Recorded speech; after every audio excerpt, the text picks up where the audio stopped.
Hello guys, so basketball update tayo. So unahin natin ang mundo ng NBA kung saan maraming nag-aabang dito sa resulta ng laro kahapon sa pagitan ng Oklahoma City Thunder at Indiana Pacers kung saan ay kahapon nanalo ang ang OKC Thunder sa Game 5 Best of 7 series. Ang score is 120 to 109. So lamang sa serye ang OKC Thunder 3 to 2 lead at isang panalo na lang ay makukuha nila ang kauna-unahang NBA title sa franchise ng Oklahoma City. So nanguna dito si Jalen Williams with 40 points, 6 rebounds at 4 assists. Shai Hilgius Alexander 31 points, 2 rebounds, 10 assists. Tapos Andrew Wiggins, sorry. Ano to? Aaron Wiggins. Aaron Wiggins with 14 points, 5 rebounds. At Jason Wallace na merong 11 points at 2 rebounds. Sa panig naman ng Pacers ay 28 points itong si Pascal Siakam, 18 points si PJ McConnell, itong naman si Obi Toppin ay 12 points, Aaron Nesmith 14 points at Miles Turner 13 points.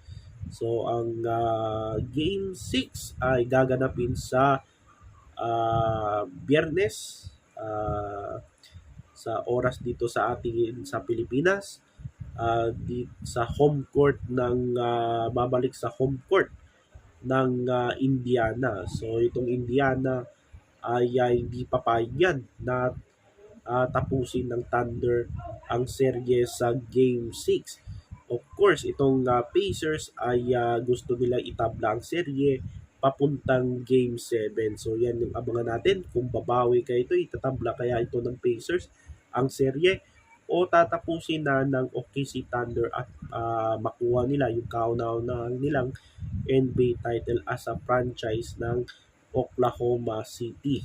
So itong Oklahoma City, very young team ito, no? Sa NBA. So ilang taon lang yung OKC pumasok sa NBA kasi pinalitan nila, no? Yung dati ano ito Seattle Supersonics, no? Mga year 2008, hindi ako nagkakamali, no? Uh, yung Seattle ay na-relocate doon sa Oklahoma City. Kaya ngayon Oklahoma City Thunder ngayon ay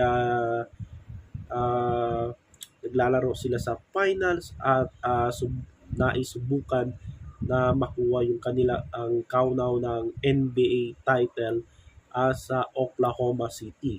So yan guys ang abangan natin kung tatapusin na ng OKC ang serye o hihirit pa ng Game 7 itong Indiana Pacers. So punta naman tayo sa UAAP, no? Kung saan sa FEU ay meron na silang meron na silang bagong program director na papalit dito kay Denok Miranda ay wala nang iba kundi itong si Mike Reyes. So sino ba itong si Mike Reyes? Itong si Mike Reyes ay kapatid ito ni Coach Trot Reyes. Itong si Mike Reyes based sa Cebu. Kasalukuyan siyang coach ng Cebu team dyan sa MPBL, yung Cebu Classic. Kaso nabalot ng kontrobersya, may mga problema dyan sa kupunan nila. Kaya parang umalis na itong si Reyes kung hindi ako nagkakamali. Tapos tinanggap na lang niya ang offer dito ng FEU as program director ng FEU Tamaraws. Papalitan niya itong si Denok Miranda. So itong si Denok Miranda ay medyo marami ang hindi pabor sa ginawa ni Denok Miranda.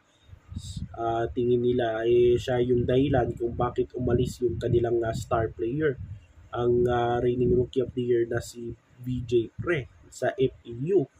Kaya itong si Miranda ang medyo sinisisi dito sa pag-alis ni BJ Pre, at ilang player din ang nagtangkang umalis dyan sa FEU Tamaraws, no?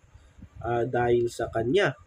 At dito ay meron na silang bagong director for basketball program, at ito ay si Mike Reyes. So, coach pa rin ng FEU itong si Sean Chambers. At ito yung sabi nila, Mike Reyes is extremely accomplished in his work with youth athletes, having won championships in the UAP and CESAPI, yung college basketball dyan sa Cebu.